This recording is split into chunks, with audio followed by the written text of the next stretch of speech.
The delegation ship Eternal Accord had crossed 14 star systems without incident, as it always did.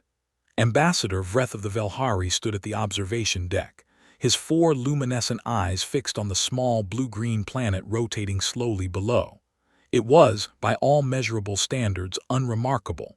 One moon, moderate axial tilt, a thin atmospheric shell of nitrogen and oxygen. Nothing about it suggested anything worth worrying about. That had always been the Council's position on Earth. For 200 years, the Galactic Council had monitored humanity with the casual detachment of a scientist watching mold grow in a petri dish.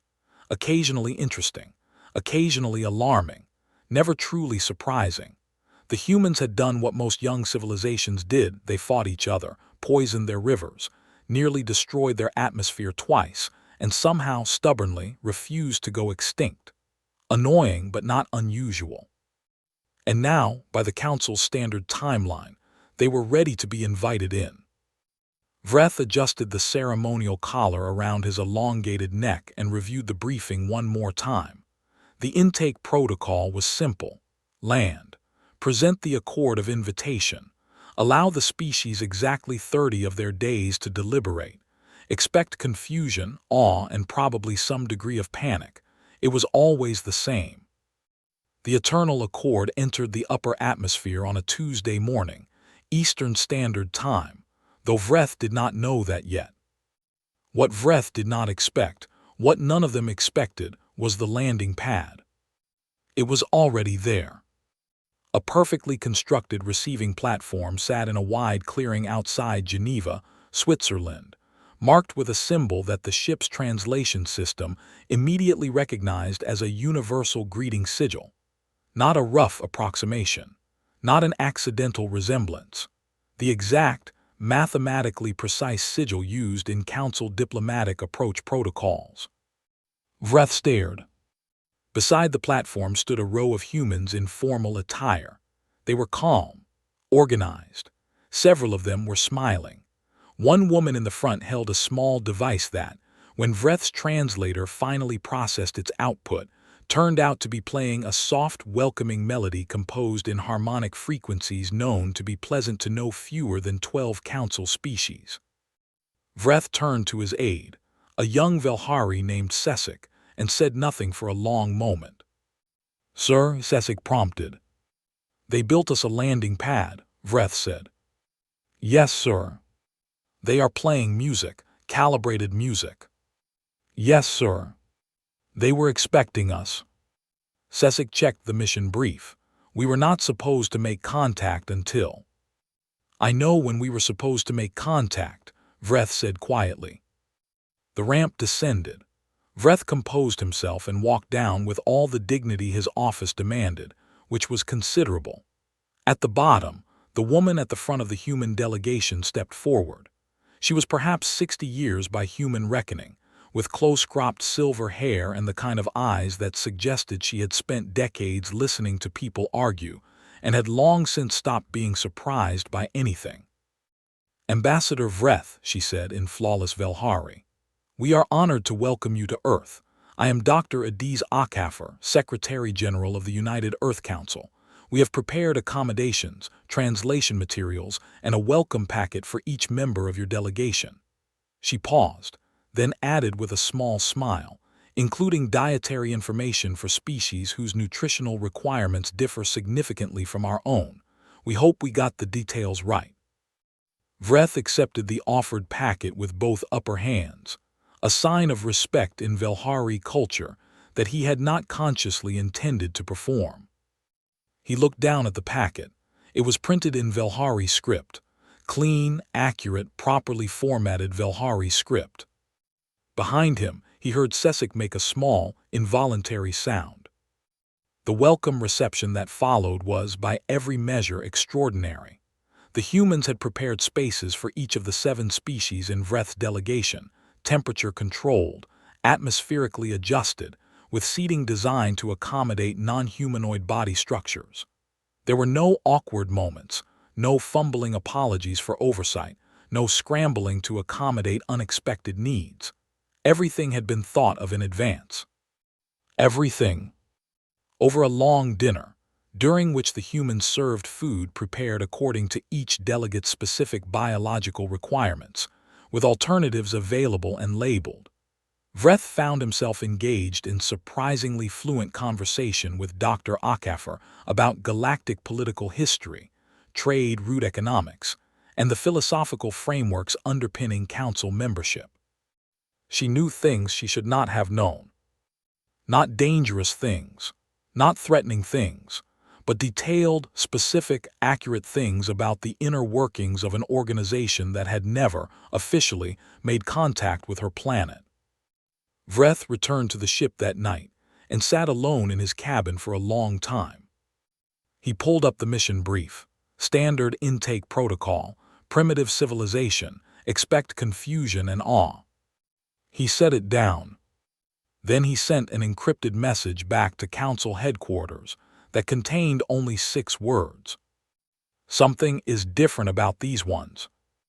The standard intake assessment had been designed 400 years ago by the Korathi Institute of Civilizational Studies, and in that time, it had been administered to 31 species without ever producing a result that genuinely surprised anyone.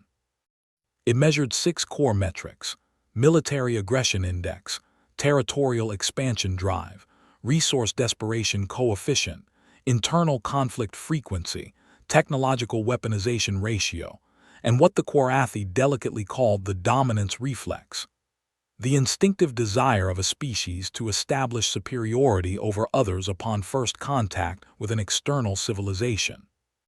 Every species scored high somewhere. That was the point. You needed to know where the pressure points were before you let someone into the room. Council Analyst Sorvix, a Drenathi, compact and gray-skinned with 3 fingers on each hand, and a professional reputation built entirely on his ability to remain emotionally detached from his work, received the Earth assessment results on the 4th morning of the delegation's stay on the planet. He read them once, then again, then a 3rd time more slowly in case he had missed something. He had not missed anything. Earth's military aggression index had dropped to 0.3, the lowest score ever recorded by a species that still maintained any military at all.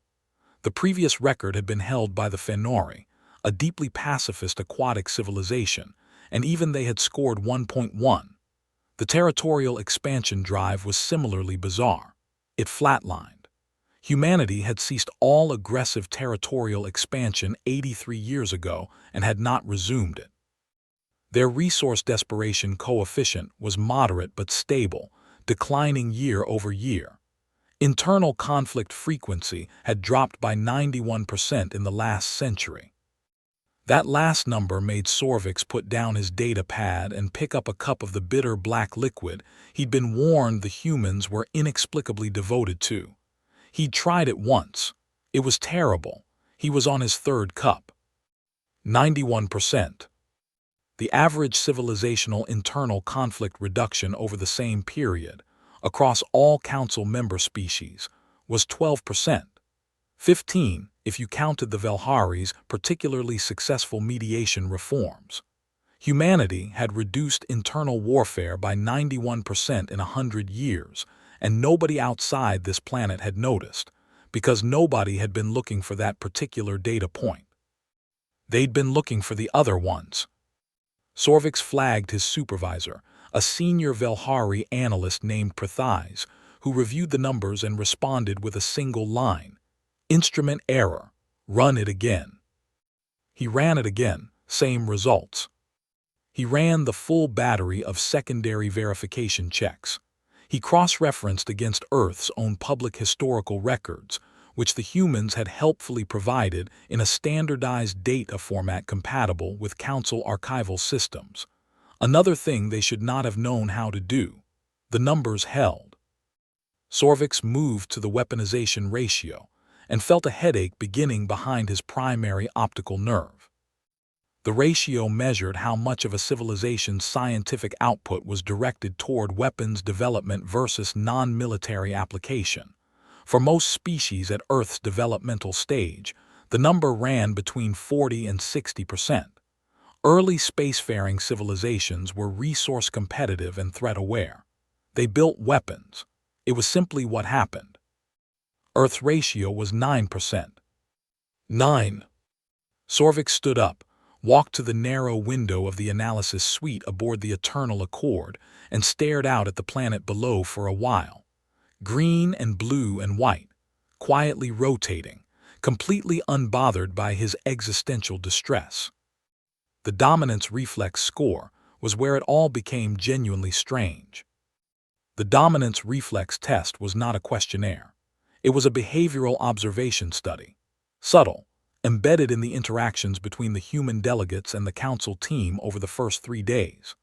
The council's behavioral observers had been watching for the telltale signs, the posturing, the subtle assertions of territorial language, the competitive information sharing that species instinctively engaged in when trying to establish position with a more powerful outside group. The humans had shown none of it.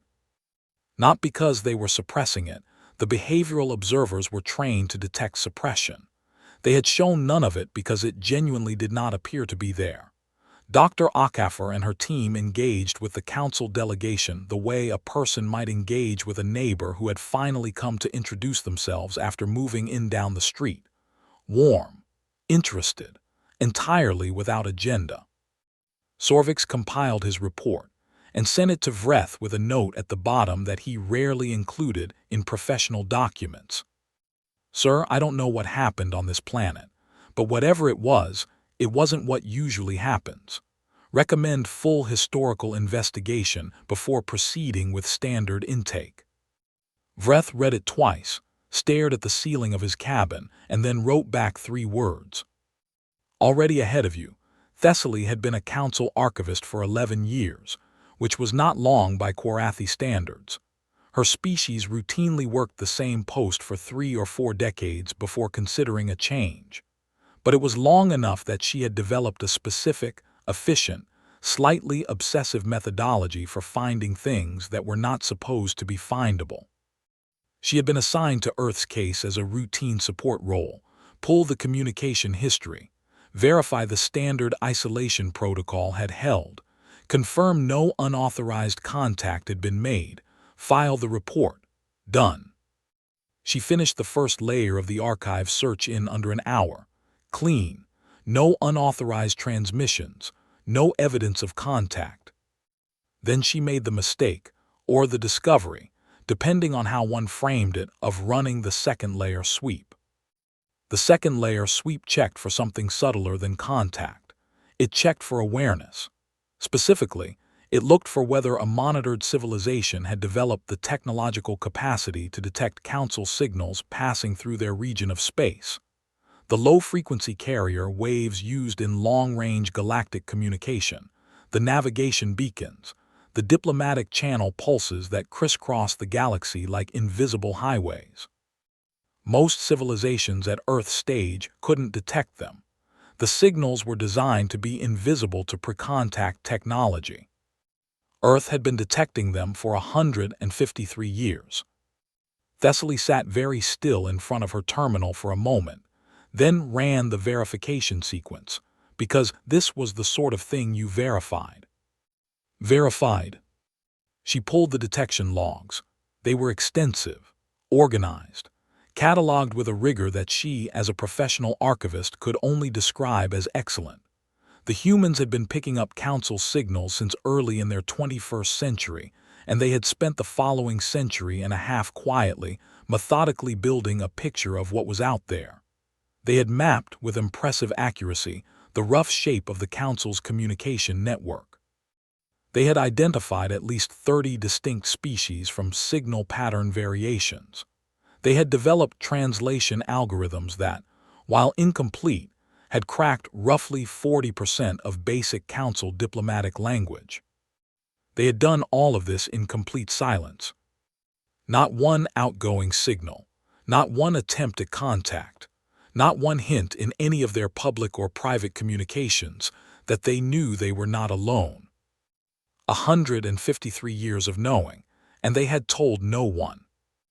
Thessaly's methane-breathing apparatus made a faint sound that, in Quarathi, corresponded loosely to the concept of "oh no." She pulled the file together and walked it directly to Ambassador Vreth's office rather than sending it through standard channels, because some information felt wrong to transmit electronically, even on a secured line. Vreth read the file. He read it again. Then he looked up at Thessaly with all four of his eyes carrying the same expression, which on a Velhari meant the situation had achieved a kind of unified, total significance that overrode their usual compartmentalized emotional processing. "They knew," he said. "For 153 years, Thessaly confirmed. And they said nothing. Nothing outgoing, ever." Vreth turned to look out the viewport at Earth below. After a long pause, he said, "Call an emergency session. Closed. No external communications until I say otherwise." "What reason do I give for the closure?" Vreth thought about this. "Tell them," he said slowly, "that we may have made an error in our assessment of the situation, a significant one." The closed session that evening was tense in the particular way that only interspecies diplomatic settings could be. 7 different species, 7 different biological expressions of anxiety, filling a room with a collective unease that needed no translation. Vreth laid out the findings plainly. The assessment scores, the signal detection history, the silence. Commander Oskav of the Drenathi military delegation was the first to speak. "It's a deception strategy," he said flatly. "They knew we were coming. They prepared. The calm, the welcome, it's a performance." "To what end?" asked the Fenori delegate Lyris in her soft, bubbling voice. "To appear non-threatening," Oskav said. "To gain entry to the council under false pretenses." Vreth looked at the data again. The behavioral assessment found no evidence of deception. The suppression markers were absent. "They knew we were running behavioral assessments," Oskav countered. "They've had 150 years to learn how we work." Silence fell over the room. It was Sorvix who finally said what everyone was circling around. "There is another possibility," he said carefully, "that it isn't a performance, that they genuinely waited because they wanted to be ready, and that whatever they did in that 150 years to get ready, it worked." Nobody had a quick answer for that.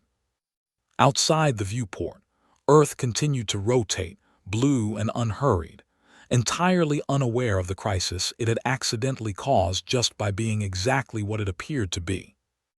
The formal session was held in the Council's temporary chamber, a modular diplomatic space assembled inside the Eternal Accord's main bay, large enough to seat all 7 delegations comfortably, and equipped with real-time translation fields that turned every spoken word into the native language of every species present within 0.3 seconds.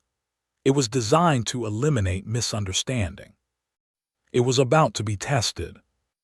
Dr. Adiz Akafer entered the chamber alone, without aides, without advisors, without any of the supporting staff that diplomatic delegations typically used as both resource and shield. She carried a small personal data tablet and a cup of coffee. She sat down across from 7 species of alien life with the composure of someone attending a meeting she had been looking forward to for some time. Vreth opened with the formal greeting protocol, which she returned correctly, in Velhari, without referencing any visible notes. Then he asked the question. "Secretary General Akafer, our records indicate that Earth has possessed the technical capacity to detect Council communications for approximately 153 years. During that time, no attempt at contact was made by your civilization. We would like to understand why." The chamber was very quiet. Even the environmental systems seemed to hold their breath. Dr. Akafer nodded slowly, as if she'd been expecting the question, which, Vreth reflected, she almost certainly had been. "We didn't think we were ready yet," she said. "We had things to sort out first." Silence. Not the polite silence of people waiting for more. The thick, stunned silence of people who have just heard something so fundamentally outside their frame of reference that their brains have momentarily stalled. Commander Oskav was the first to recover. "You had things to sort out," he repeated, with the precise flat tone of someone making absolutely certain they had heard correctly. "Yes," Dr. Akafor said pleasantly. "You discovered the existence of an interstellar community of 47 civilizations," Oskav continued, "and your response was to decide you weren't ready to join it." "That's correct. And rather than reach out, ask for help, or accelerate your development with outside assistance. We worked on it ourselves," she confirmed. "We felt it was important to resolve our own issues before introducing ourselves to the wider community. It seemed like the respectful thing to do. You wouldn't want us bringing our unfinished problems to your doorstep." Oskav opened his mouth and then closed it again. Vreth looked around the room. The Fenori delegate Lyris had both of her upper tendrils pressed flat against her torso, which in Fenori body language indicated something between reverence and complete cognitive disruption. The Korathi delegate had gone very still. Sorvix, sitting in the analyst section behind the main table, was staring at his data pad with the expression of someone who had just watched a calculation resolve to a number they were going to be thinking about for the rest of their life. The simple, almost absurd idea, that a civilization would discover it was not alone in the universe and respond not with fear, ambition, or desperation, but with a calm decision to get their affairs in order first, it had no precedent. None. In 400 years of council intake records, nothing like it had ever appeared. Every species at that table had come to the stars because they had to. Resource pressure, survival instinct, external threat, competition. Even the most peaceful of them, the Fenori, had first reached space during a period of civilizational crisis, driven by the slow warming of their ocean world. Nobody came to the stars because they wanted to be ready. Lyra spoke next, and her voice had taken on a quality that the translation system rendered as carefully as it could. "When you say you had things to sort out," she said, "what things are you referring to specifically?" Dr. Akafor took a sip of her coffee and considered the question with the same unhurried seriousness she'd applied to everything else. "Our relationship with each other mostly," she said. "We had significant internal divisions, political, economic, environmental. We felt it would be unfair to represent humanity to the galaxy before humanity had reached a reasonable understanding of itself. We also felt that if we were going to be members of a community of spacefaring civilizations, we should come prepared to contribute, not just to ask." Another silence. Vreth found himself doing something he had not done in 30 years of diplomatic work. He had no prepared response. The intake protocol had no page for this. There was no section in the manual for what to do when a civilization declines first contact because they're still finishing their homework. He requested a brief recess. In the corridor outside the chamber, 7 species of senior diplomatic and military personnel stood around in various attitudes of quiet bewilderment, and for approximately 4 minutes, no one said anything particularly useful. It was Sorvix, standing slightly apart from the group with his arms folded, who finally gave voice to the thing they were all circling. "We've been doing this for 400 years, he said quietly.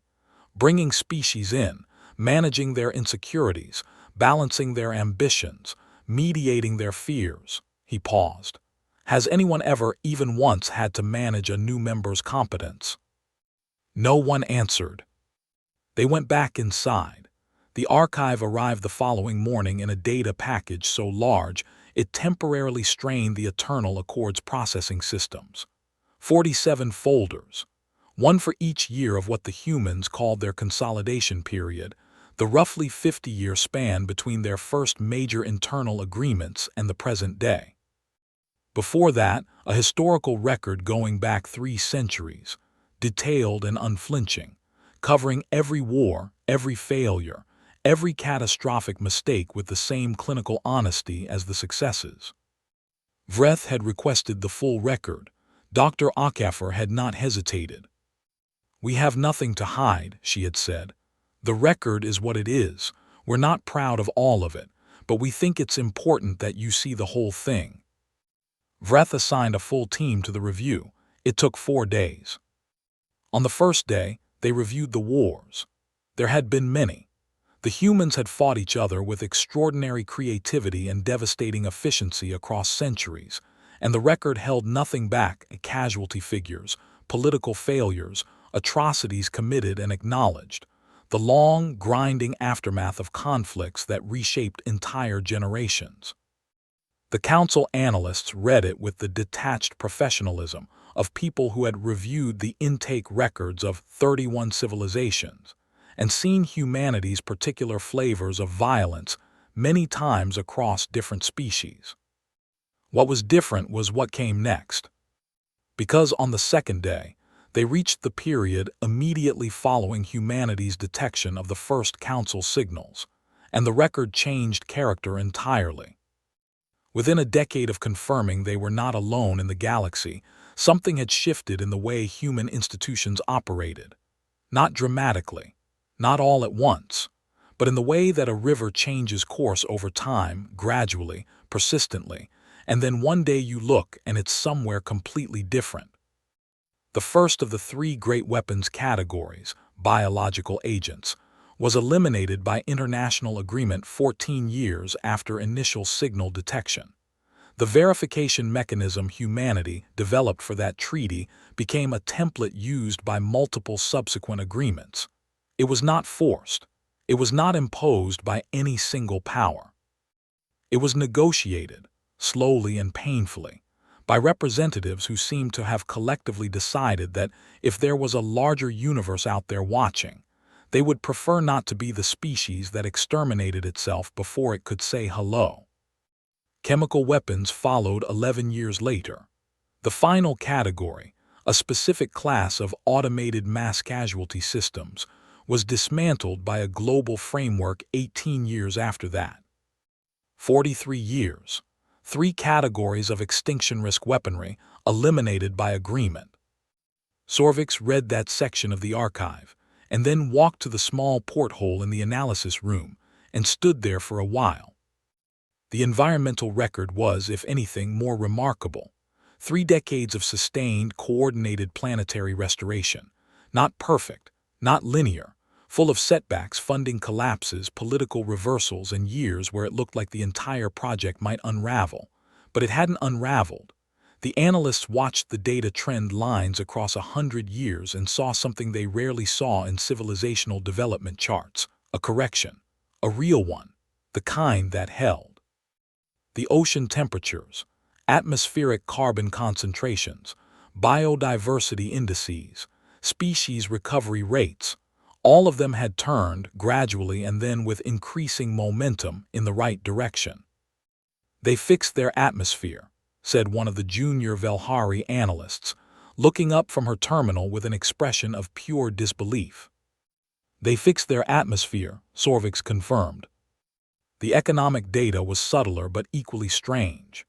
Human wealth distribution over the same period had moved from figures that, by council standards, indicated a civilization on the edge of structural collapse, the kind of internal pressure that historically preceded either authoritarian consolidation or societal fragmentation, to something considerably more stable, not equal, not utopian, but stable and improving, with a consistency that suggested the systems underpinning it were genuinely different from what they'd been a century prior. Not because someone had won, because enough people had decided to negotiate instead. On the 4th day, Sorvix compiled the summary and brought it to Vreth. He set it on the desk and stood back. Vreth read it slowly. He read the summary. He read the attached analysis. He read 3 specific sections of the archive itself that Sorvix had flagged. Then he set it down and said, very quietly, "They just fixed it." "Yes, sir. In 100 years. Roughly, with significant setbacks along the way, but yes." Vreth was quiet for a long moment.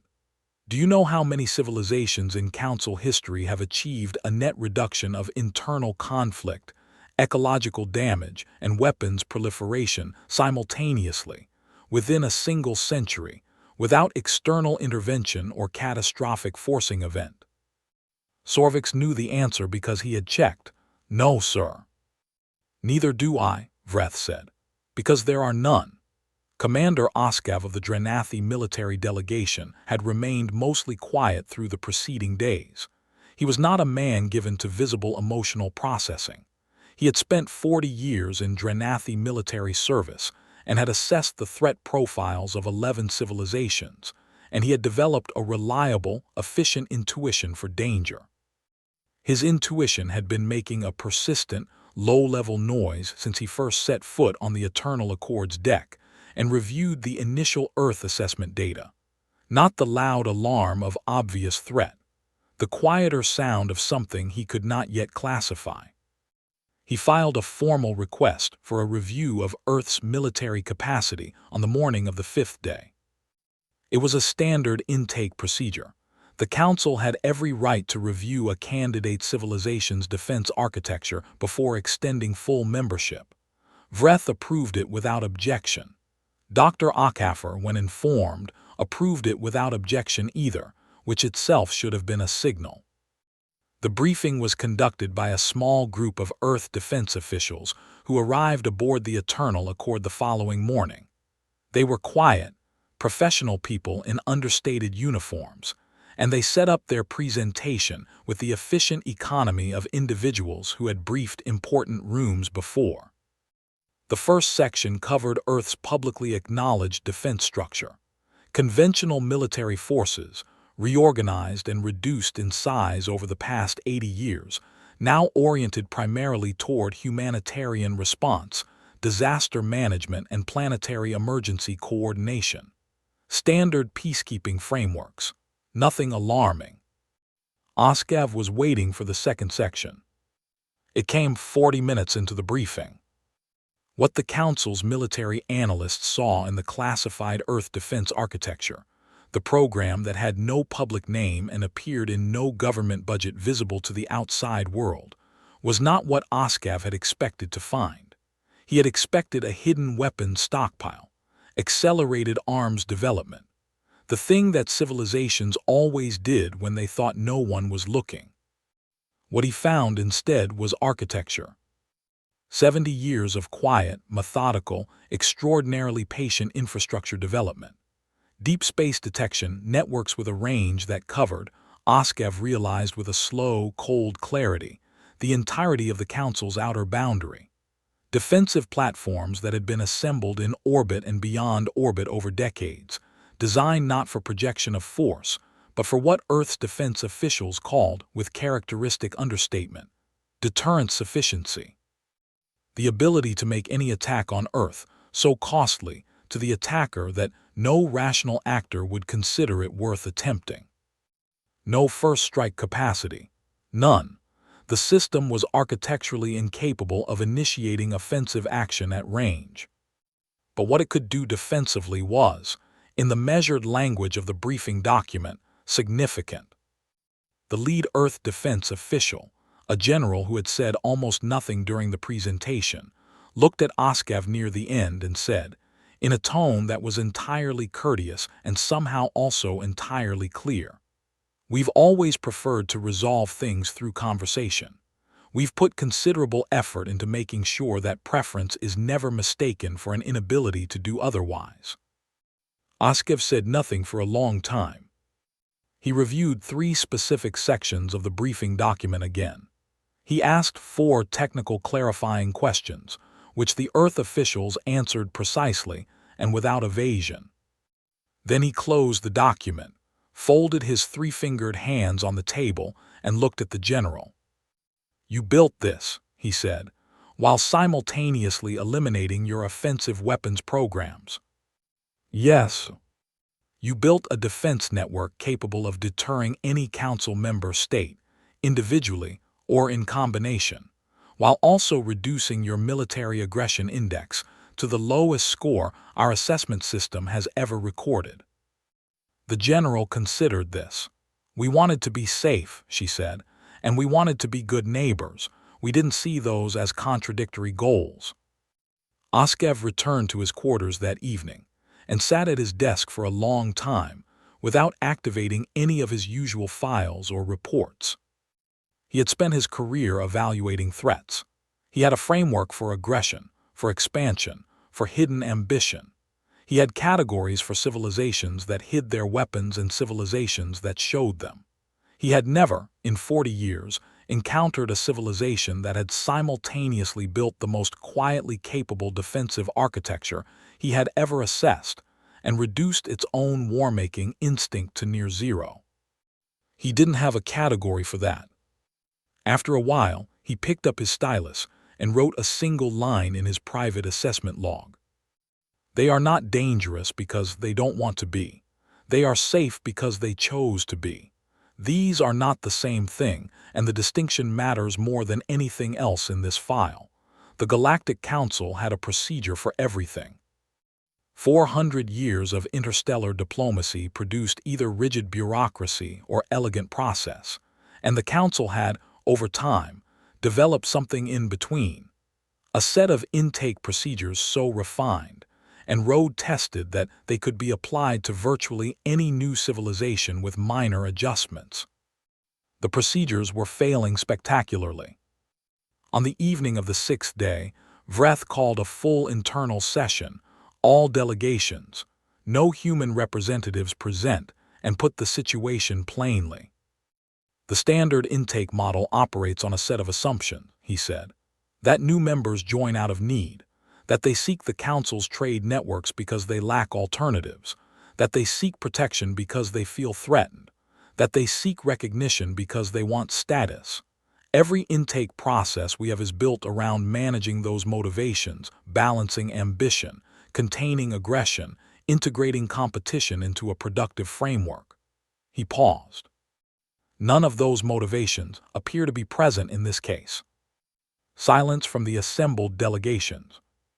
"Earth doesn't need our trade networks," said Sorvix, who had been asked to present his analysis directly. "They've built their own, smaller but functional and expanding. They have established quiet economic relationships with at least 3 independent civilizations we were unaware had made contact with them. All of those civilizations, incidentally, describe the relationships as among the most straightforwardly productive they have." "They don't need our protection," Oskev said, from the corner where he had positioned himself, arms folded. He did not elaborate. He didn't need to. "They don't appear to be seeking status," said Lyris, the Fenori delegate, her voice carrying the particular quality it had developed over the past several days, a kind of quiet wonder that her species usually reserved for deep ocean phenomena. "In all my interactions with their delegation, I have noticed no territorial language, no competitive signaling, no positioning." "So what do they want?" asked the Korathi delegate. The room looked at Vreth.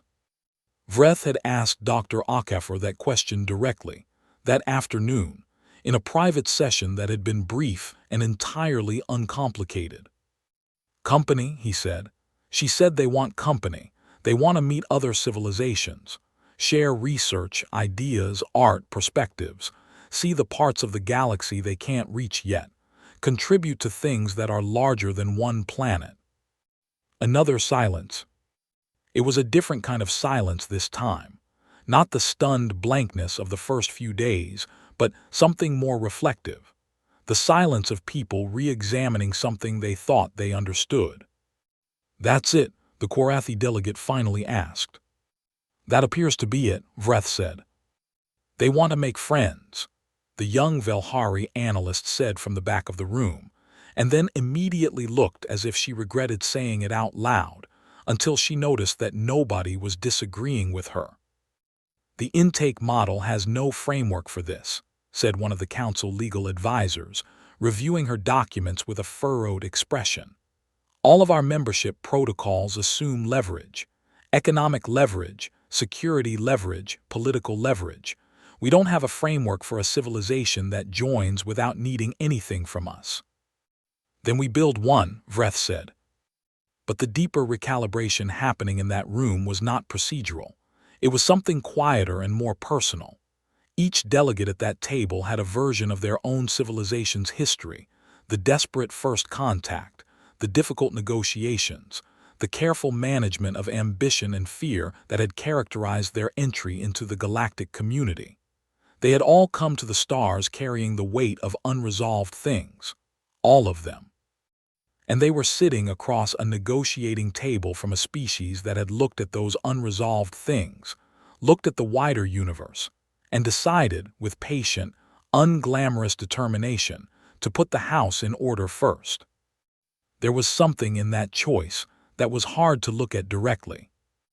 Lyra spoke softly near the end of the session. "I think," she said, "that we have been so focused on understanding what they are that we have not properly considered what their presence means for what we are." A pause. "They are about to join a community of civilizations that all came to the table carrying things they hadn't finished resolving, and they will sit among us having done the work we told ourselves couldn't be done in one lifetime." She settled her tendrils quietly. "That is going to be interesting." Nobody disagreed with that either.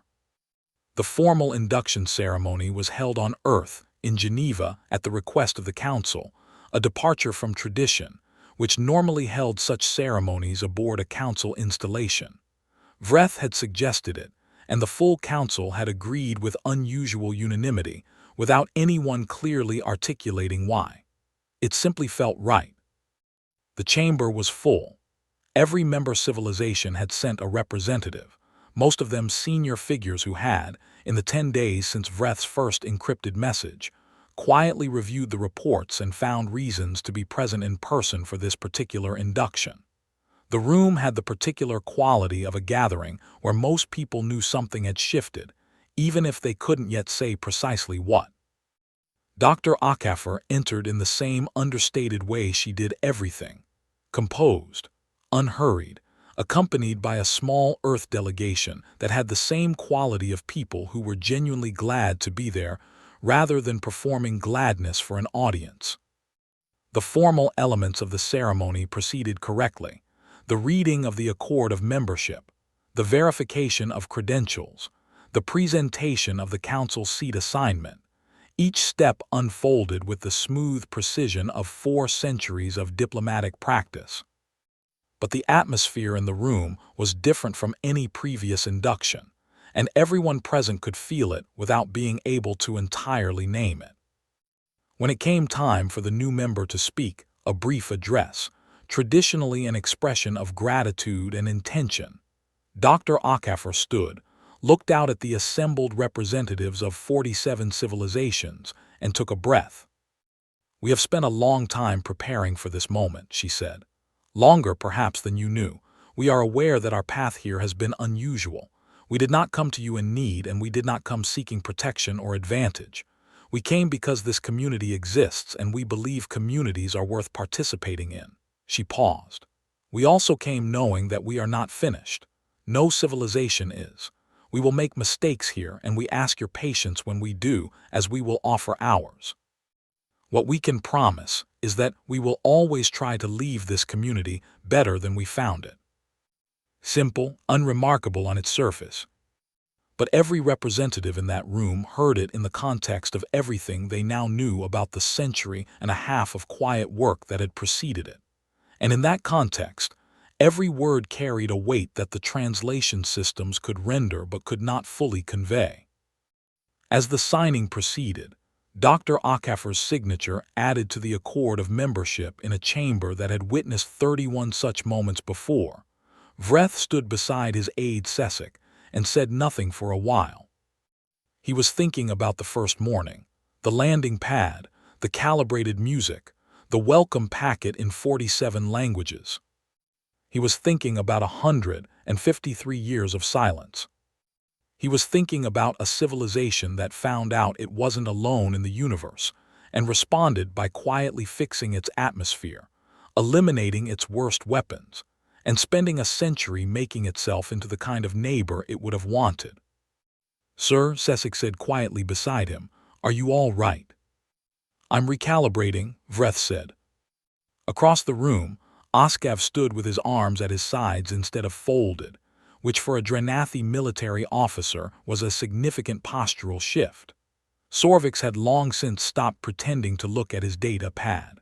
Lyris had both tendrils extended, which in Fenori culture was an expression of openness, so complete it was rarely displayed in formal settings.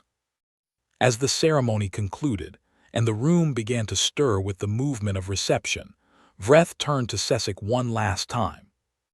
"We spent 200 years watching them," he said, "waiting for them to become a problem." He watched Dr. Akafer move through the room, exchanging greetings with species she was meeting for the first time. Genuinely, warmly, as if each conversation were something she'd been looking forward to, and something in his assessment shifted in a way that 4 centuries of intake protocol had never prepared him for. "It never occurred to us," he said, "that they were watching back, and that the reason they were quiet wasn't fear or weakness or ignorance." He paused. "They were waiting for us to deserve them." Sessek said nothing. There wasn't much to say. Across the chamber, under the light of a Geneva afternoon, Earth took its seat among the stars, not with a roar, not with a demand, not with the desperate relief of a civilization that had clawed its way to the table. Just a quiet, ready presence.